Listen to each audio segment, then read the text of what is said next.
यदि मुझे अपना मंतव्य प्रकट करना हो तो मैं संविधान में किसी भी प्रकार की वकालत नहीं करूंगा। मैं संविधान को रद्दी के टोकरे में फेंकने की भी वकालत नहीं करूंगा, क्योंकि कोई सिरफिरा उस रद्दी के टोकरे से संविधान को उठा करके संसद में पहुंचा सकता है। मैं तो संविधान को अटलांटिक ओशन के किसी ऐसे जगह पर जाकर के फेंक देने की या दबा देने की वकालत करूंगा जहां से कोई भी स्क्यूबा डाइवर उसे रिट्रीव ना कर सके। क्यों? इस बात के पहले मैं शिवचरण सिंह आपका स्वागत करता हूं आज की इस वीडियो वार्ता में, जहां हम संविधान पर तो बात करेंगे, लेकिन संविधान पर बात क्यों करेंगे, इससे भी महत्वपूर्ण बात यह है कि संविधान से आगे की बात करनी है हमें। जब प्रधानमंत्री नरेंद्र मोदी ने 400 पार का नारा दिया, या यूं कहने की एक संकल्प प्रकट किया कि इस बार हमें 400 पार एनडीए की शक्ल में और 370 बीजेपी के रूप में लेना है और इस प्रकार से देश में कुछ बड़े काम करने हैं, तब लोगों ने अपने अपने तरीके से इसे डिकोड करना शुरू कर दिया। जहां बीजेपी के समर्थक और फिर हमारे जैसे राष्ट्रीय लोगों ने बड़े बड़े कामों में बड़ी बड़ी बातें हमने ढूंढने शुरू कर दी, जिसमें हमारी कल्पना में जितनी बातें राष्ट्रीय क्षेत्र में आ सकती थी, जो सनातन हित में, राष्ट्र हित में जितनी बातें आती थी, उनकी बातें हमने की। लेकिन फिर भी चूंकि प्रधानमंत्री नरेंद्र मोदी ने इसे विद इन ब्रैकेट्स रखा था, विद इन इन्वर्टेड कॉमास रखा था, विद इन पैरेंथेसिस रखा था, तो हम समझ नहीं पाए कि आखिर हम अगर कोई बात कहते हैं और कल को प्रधानमंत्री इसके एवज में कुछ नई बात कर बैठते हैं तो फिर हम क्या करेंगे। लेकिन जिस प्रकार से पहले फेज में वोटर्स टर्नआउट का कम आना, उसके बाद नैरेटिव वार में एक तरह से कह लें कि बहुत ही उग्र तरीके से जो इसे कह सकते हैं कि ऑफेंसिव कैंपेन शुरू हो गया, उस ऑफेंसिव कैंपेन ने कुछ बातों को तो सामने कर दिया, लेकिन बीजेपी की तरफ से ऑफिशियली कहीं कोई बात नहीं आई थी, क्योंकि प्रधानमंत्री बारंबार यही कहते रहे कि हम कुछ बड़ा काम करने वाले हैं। और जब संविधान के विषय में कहा गया तो उन्होंने संविधान को लेकर के कुछ ऐसी बातें कह दी कि विपक्ष का जो एक काउंटर नैरेटिव था कि संविधान को ये इसलिए बदलना चाहते हैं क्योंकि संविधान को बदल करके ओबीसी, एससी, एसटी इत्यादि के अधिकारों को खत्म कर देने वाले हैं। तो उसको काउंटर करने के लिए प्रधानमंत्री नरेंद्र मोदी ने आज से कम 15-16 साल पहले जो एक एक्सरसाइज किया था गुजरात के मुख्यमंत्री के रूप में कि 26 नवंबर को उन्होंने संविधान दिवस मनाते हुए संविधान को हाथी के ऊपर रखा और स्वयं हाथी के साथ पैदल चल करके उन्होंने संविधान का सम्मान किया। उसी बात को रिकॉल करते हुए लोगों से कहा कि संविधान के प्रति जो हमारा सम्मान है, हमारी जो श्रद्धा है, तो हम कह सकते हैं कि संविधान श्रद्धा का विषय है, इसे बदलने की बात कौन कहता है। तो उस काउंटर नैरेटिव को तो बीजेपी ने खत्म कर दिया। लेकिन फिर बात ये रही कि हम अपनी अटकलों को लगाते रहे, विपक्ष अपनी अटकलें लगाता रहा। विपक्ष को तो अटकलें लगानी नहीं थी, बल्कि उन्हें तो काउंटर नैरेटिव का एक सहारा लेकर के बीजेपी के इस 400 पार वाले नारे को ध्वस्त करना था, जो लोगों के मन में बैठ गया था। इसलिए वे तरह तरह की बातें करने लगे, उस पर हम आगे बात करेंगे। लेकिन पहली बार किसी ने 400 पार वाली जो एक कह सकते हैं कि पहेली थी, जो एक मिस्टीरियस विद इन ब्रैकेट्स जो एक बहुत बड़ा एक कह सकते हैं कि अभियान था, उसका खुलासा पहली बार किया आसाम के मुख्यमंत्री हिमंता विश्व शर्मा ने कल 14 मई 2024 को दिल्ली में एक चुनावी सभा को संबोधित किया। तो पहले हम उसको सुन लेते हैं। हमारे कांग्रेस का भाइयों लोग जो मिलता हो, हम लोग को बीच बीच में पूछते रहता है, भाई 400 सीट तुम्हें क्यों चाहिए। फिर भी जब कांग्रेस लोग हम लोग से पूछते रहा, भाई आपको 400 सीट क्यों चाहिए, तो मेरा दिमाग में लगा इसका जवाब भी होना चाहिए।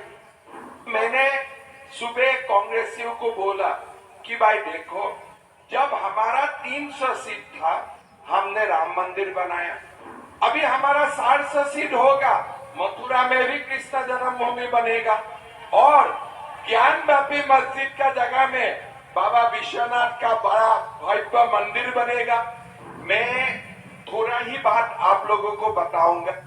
तो आपने सुना, हिमंता विश्व शर्मा कह रहे हैं कि जब बीजेपी को 300 पार या 300 प्लस माइनस में रखा था लोगों ने, तो क्या हुआ था, तब बीजेपी ने अयोध्या जी में श्री राम मंदिर का निर्माण करवाया। भव्य मंदिर के निर्माण और उसके उद्घाटन समारोह को पूरी दुनिया ने देखा। जब 400 पार बीजेपी आएगी तो फिर काशी विश्वनाथ और श्री कृष्ण जन्मभूमि पर भव्य मंदिरों का निर्माण होगा। यहाँ तक इसलिए बात कही जा रही है, अभी हाल ही में प्रधानमंत्री नरेंद्र मोदी भोजशाला की भी बात कर चुके हैं और अलग अलग स्तरों पर, स्थानीय स्तर पर नेता जो हैं उन सारे मंदिरों की बात कर रहे हैं जिसकी एक लंबी फहरिस्त है, जिसे कभी न कभी मुगलों ने यहाँ पर आकर के कब्जा किया था। हेमंता विश्व शर्मा आगे जो कहते हैं उसे हम सुन लेते हैं पहले। चुनाव का सार सरल हो चुका है, मोदी जी प्रधानमंत्री बनेगा ये भी कंफर्म है। हमारे कांग्रेस का भाइयों लोग जो मिलता हो हम लोग को बीच बीच में पूछते रहता है, भाई 400 सीट तुम्हें क्यों चाहिए। तो पहले तो मैं ये क्वेश्चन क्यों करता है मेरा दिमाग में आया नहीं था, इसलिए अगर तेंदुलकर को कोई पूछे कि आप डबल सेंचुरी क्यों करते हैं, ट्रिपल सेंचुरी क्यों करते हैं, वो जवाब का सवाल का तो कोई जवाब नहीं होते हैं। फिर भी जब कांग्रेस लोग हम लोग से पूछते रहा, भाई आपको 400 सीट क्यों चाहिए, तो मेरा दिमाग में लगा इसका जवाब भी होना चाहिए।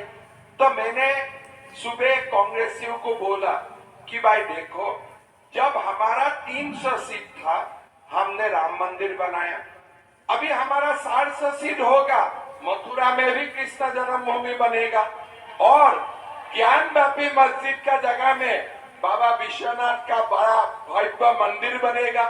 तो अब हमें सीट देते रहिए और मुगलों ने जितना कारनामा करके किया था हम लोग सब साफ करते करते चला जाऊंगा। भारत को साफ करने का भी बहुत कुछ बाकी है ना, अभी भी तो काम खाली नहीं हुआ है। आज 7 दिन से आप अगर अखबार और मीडिया देखे तो आपको देखने से अच्छा भी लगेगा और थोड़ा आश्चर्य भी लगेगा। जब कांग्रेस का शासन था हम लोग को ये बताया गया था कि एक प्रकार से कश्मीर भारत में भी है, पाकिस्तान में भी है। इस मुद्दे पे मैं बाद में आ रहा हूं। हेमंता विश्व शर्मा ने क्या कहा कि मुगलों ने जो कारनामे किए उन कारनामों को आप हमको इस तरह से लाते रहिए, हम उन कारनामों का सफाया करते रहेंगे। मुगलों के कारनामों की जो फहरिस्त है, यदि आर्कियोलॉजिकल सर्वे ऑफ इंडिया तरीके से काम करे तो उस फहरिस्त में एक पुस्तक तो ऑलरेडी है, the Hindu temples what happened to them, 2 series में।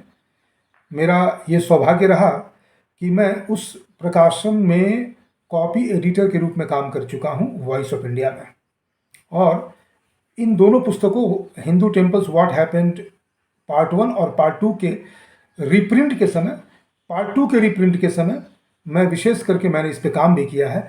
इन 2 पुस्तकों ने एक तरह से इस बात को इस्टेब्लिश कर दिया, पब्लिक मेमोरी में इसको बार बार वो ले आती है और पब्लिक का एक डॉक्यूमेंट बन चुका है कि कम से कम जो डॉक्यूमेंटेड है एएसआई के द्वारा उसमें 2,500 से 3,000 जो मंदिर हैं, जिनके जो नोन बड़े मंदिर हैं, उसके अलावा कितने हैं उसी डॉक्यूमेंट में। और वो डॉक्यूमेंट कोई ऐसा नहीं है कि वॉइस ऑफ इंडिया ने अपनी तरफ से किया। आर्कियोलॉजिकल सर्वे ऑफ इंडिया ने जो बातें अलग अलग समय पर अपने सर्वे से लाई थी उसको कंपाइल किया गया, और उनके कंपाइलेशन में इस बात का हिंट मिलता है कि 1 नहीं, 2 नहीं और 2 या 3,000 नहीं, कम से कम 40 से 50,000 ऐसे हमारे देवस्थल रहे हैं भारतवर्ष में, जहां पर मुगलों ने तोड़ने के, विध्वंस करने के कारनामे किए हैं। तो हेमंता विश्व शर्मा ने 400 पार के नारे को इस रूप में डिकोड किया कि हम उन सारे कारनामों को सफाया कर देंगे, मतलब हमारे जो देवस्थल हमसे ले लिए गए थे उन्हें हम वापस ले लेंगे। इसके बाद क्या होगा? इसके बाद उन्होंने 400 पार को एक और चीज से लिंक किया, हम उसको भी सुन लेते हैं, उनका जो कल का संबोधन था। हमारा संसद में कभी इसका चर्चा नहीं होते थे कि जो कश्मीर पाकिस्तान का साथ है वो ऑक्युपाइड कश्मीर है, एक्चुअली वो हमारा है। अभी 7 दिन से कश्मीर से पिक्चर आ रहा है, पाक ऑक्युपाइड कश्मीर से हर दिन वहां एजिटेशन हो रहा है और लोग भारत का तिरंगा पताका हाथ में लेके हर दिन आंदोलन कर रहे हैं पाकिस्तान का खिलाफ। वो देख के मेरा ये भी लगता है कि वो शुरुआत है।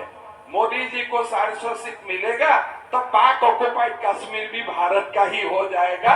शुरुआत आगाज हो चुका है, उसका भी आगाज हो चुका है।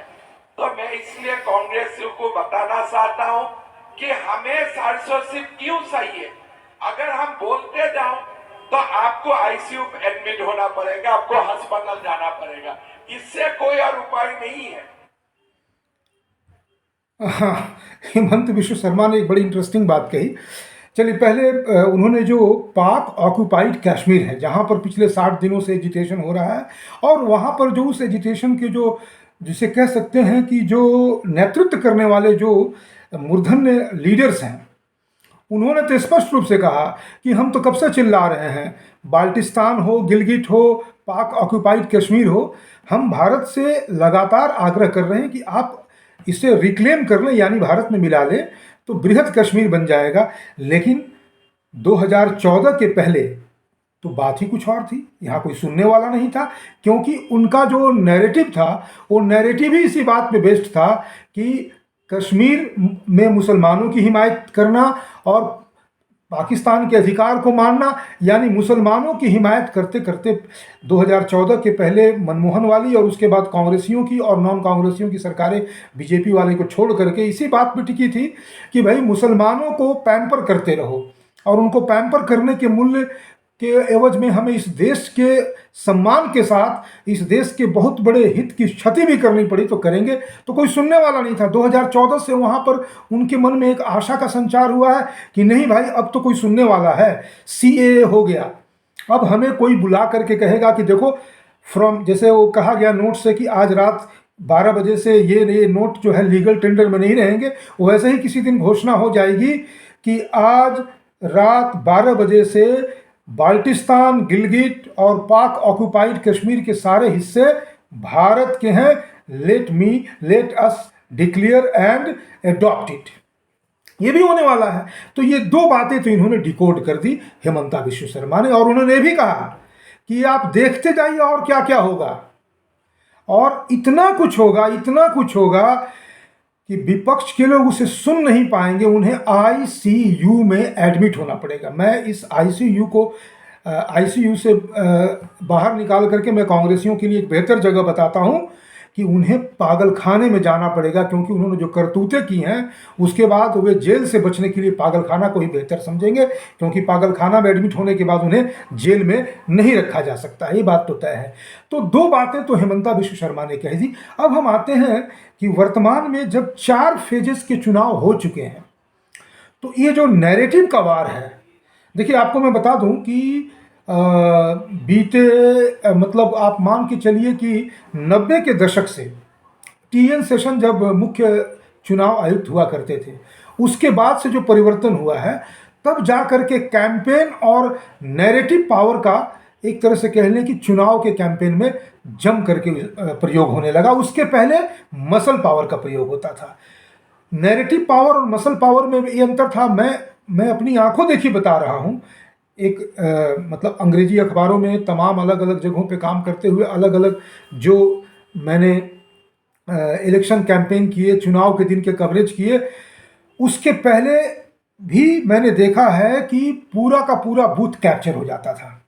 मुस्लिम इलाके जितने भी रहते थे वहाँ पर एकदम अनडिक्लेयर्ड कर्फ्यू लग जाता था नॉन मुस्लिम्स के लिए कि आपको बूथ पे जाना ही नहीं है, आपके वोट हम डाल देंगे। किसे डाल देंगे इसे जानने की आपको जरूरत नहीं है। और जब कभी भी इलेक्शन आता था, यहाँ तक कि हम जब चुनाव इलेक्शन के दिन हम कवर करने जाते थे तो हमें इस बात की आशंका रहती थी कि, और मैं झारखंड के सुदूर इलाकों में जाता था यदा कदा कभी कभी, तो मैं इस बात की आशंका रहती थी कि ना जाने कहाँ से नक्सली इसको डिस्टर्ब कर दे, कहाँ गोलीबारी हो जाए, और कई बार इस तरह के झड़पों के बीच हम फंसे भी। लेकिन चूंकि ये मसला सारा टीएन सेशन के बाद का समय रहा, तो चूंकि चीफ इलेक्शन कमीशन को इतना अधिक पावर मिला था कि सेशन के जो सुधार थे वो आज तक काम कर रहे हैं।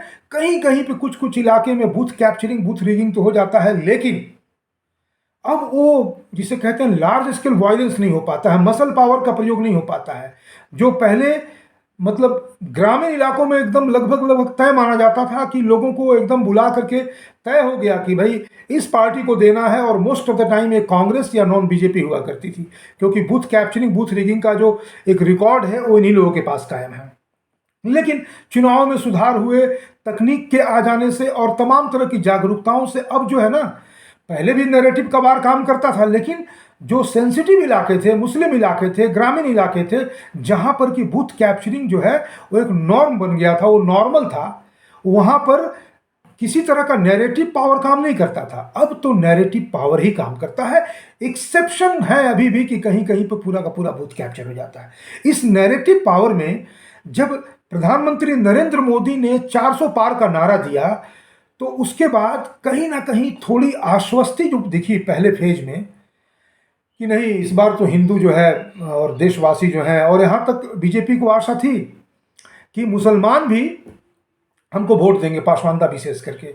लेकिन जब लोगों का टर्नआउट ही कम हुआ, और विशेष करके इस बात को लेकर के कि आप सबका साथ, सबका विकास और सबका विश्वास के चक्कर में आप मुसलमानों को आगे लेके जाना चाह रहे हैं, जिनके लिए कांग्रेस ने इस देश को बेच दिया, लगभग खोखला कर दिया, उनकी जनसंख्या इतनी बढ़ा दी है कि आने वाले समय में गजवाए हिंद पार्ट 2 जब वो करेंगे तो फिर हमारे लिए ये देश या तो सिविल वार के लिए एक नरक बन चुका होगा, एक हेल फायर बन चुका होगा, और नहीं तो हमें फिर देश के टुकड़े होने के लिए तैयार रहना पड़ेगा। ऐसे में बीजेपी को ओवरनाइट जो है एकदम टॉप गियर में शिफ्ट करना पड़ा, और उसके बाद दूसरे, तीसरे और चौथे फेज, और अभी जो आने वाला जो पांचवा फेज है, पांचवा, छठा और सातवां, उसके लिए वो पूरी तरह से ऑफेंसिव मोड में आ चुकी है, और नैरेटिव वार जो है पिक पे है। इस नैरेटिव वार का नतीजा क्या निकल रहा है? ममता बीजेपी को 100 के ऊपर कहीं पर जाकर छोड़ देती हैं। विपक्ष, चाहे वो प्रियंका हो, चाहे राहुल हो, ये भी कभी ये 150 देते हैं, कभी 250, कभी 225, और अरविंद केजरीवाल 250 में सिमटा देते हैं। तो कहने का मतलब कि जो नैरेटिव वार शुरू किया था प्रधानमंत्री नरेंद्र मोदी में, उसमें ये उलझ करके रह गए हैं। संविधान वाले मुद्दे को उठाया, धाराशायी हो गए।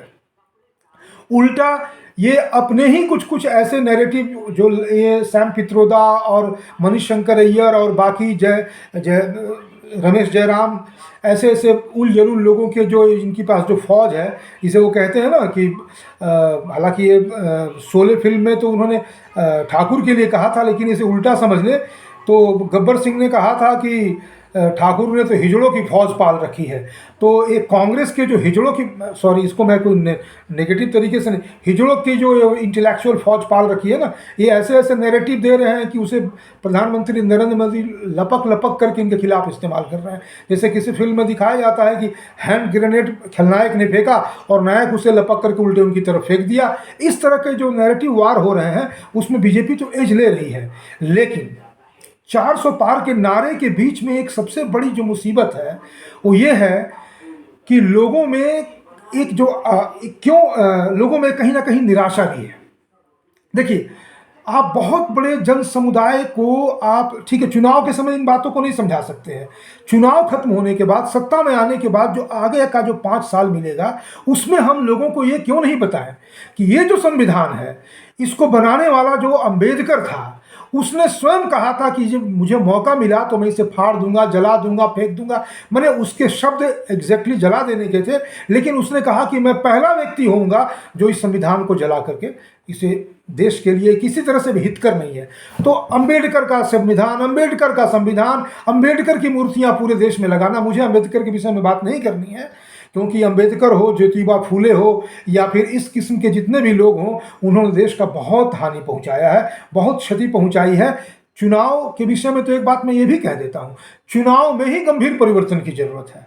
या तो चुनाव का मैकेनिज्म बदल दे, या चुनाव पूरी तरह खत्म कर दे। चलिए अगले 25-30 साल तो कोई चुनाव नहीं होगा, मोदी जी आ गए, उसके बाद फिर वो जितने लोग सत्ता में रहेंगे उन्हीं की बदौलत वो अगला प्रधानमंत्री कौन बनेगा अगले 10 साल 15 साल के बाद वो तय होता रहे, देश चलता रहे। अभी हम डेमोक्रेसी के लिए तैयार नहीं हैं। मैं तो इस बात को कहता हूं, इसको मैं किसी और वीडियो में एक्सप्लोर करूंगा। लेकिन मैंने क्यों शुरू में कहा कि अटलांटिक महासागर में फेंक देने के लायक है हमारा संविधान? क्योंकि संविधान में भारतीय करके कुछ है ही नहीं। इसका प्रियम्बल विदेशी है, इसके प्रियम्बल में भारत की परिभाषा विदेशी है। इसके सारे के सारे देखिए, इसमें संविधान कहीं ना कहीं 400 पार के बीच में संविधान का मुद्दा है, जिसे हम अभी नहीं डिस्कस कर सकते। लेकिन मैं अपनी बात कर रहा हूं कि संविधान को उठा करके अटलांटिक ओशन में इसलिए फेंकना चाहिए कि संविधान का 70 से 75 से 80% का जो हिस्सा है वो गवर्नमेंट ऑफ इंडिया एक्ट 1935 से लिया गया है। लिया गया से मतलब है कि जो ब्रितानी हुकूमत थी वे यहाँ पर गवर्नमेंट ऑफ इंडिया एक्ट लेकर के इसलिए आए थे कि उन्हें भारत में लंबे समय तक शासन करना था। शासन की रूपरेखा किस रूप में हो, कैसे वो यहाँ पर अपना शासन करे, इसके लिए जो नियम बनाए थे उस नियम को शब्दों के हेर फेर से, जिसे कहते हैं ना कि एडिट करके, इधर का उधर करके, जैसे उलट फेर करके, और उसे संविधान की शक्ल दे दी गई। बाकी बातों को देश दुनिया के अलग अलग जगहों से लेकर के उसे संविधान का नाम दे दिया गया। अंबेडकर को उस पर सुपर इम्पोज कर दिया गया। अंबेडकर ने उसके बाद छूटते ही कहा कि यदि मेरा बस चले तो मैं पहला व्यक्ति होऊंगा, I will be the first person to burn this constitution. लेकिन उसके बाद से एक नैरेटिव बिल्डअप कर दिया गया, अंबेडकर का संविधान, भीमराव का भीम संविधान, और बाद में क्या किया गया, करोड़ों की आबादी को एक इमोशन से जोड़ दिया कांग्रेसियों ने, और जो उसके तरह के सिमिलर विचार रखने वाले लोग थे अंबेडकर के नाम से, वो व्यक्ति जो संविधान को जलाने की बात करता था उसके नाम से जोड़ दिया इसको। परिणाम क्या है, आज संविधान को बदलने की बात करो तो बहुत बड़ा तबका जो वोट देने वाला है नाराज हो जाता है, तो हमें चुप हो जाना पड़ता है। उसी प्रकार से अगर इस तरह के कुछ बदलाव की हम बात करें, इसलिए मैंने कहा कि नहीं कोई बदलाव नहीं, संविधान में कोई बदलाव नहीं, किसी बदलाव की वकालत नहीं, रद्दी के टुकड़े में फेंकने की भी जरूरत नहीं है, संविधान को उठा करके अटलांटिक ओशन में फेंक दो। सवाल यह है कि हेमंता विश्व शर्मा ने आज एक बदलाव की बात कही, उस बदलाव का हमें स्वागत करना चाहिए। आज हम इसी बात पे फोकस्ड रहेंगे। और हेमंता विश्व शर्मा ने एक और सुझाव दिया था और अपनी ऑब्जर्वेशन रखे थे कि अगर 400 पार के बाद हम क्या क्या करने वाले हैं तो कांग्रेसी आईसीयू में चले जाएंगे। मेरा कहना है कि कांग्रेसी आईसीयू में नहीं जाएंगे, वे पागल खाने जाएंगे। पागल खाने क्यों जाएंगे इसकी चर्चा मैं बाद में करूंगा। आज के लिए इस वीडियो के लिए इतना ही मित्रों, बहुत बहुत धन्यवाद।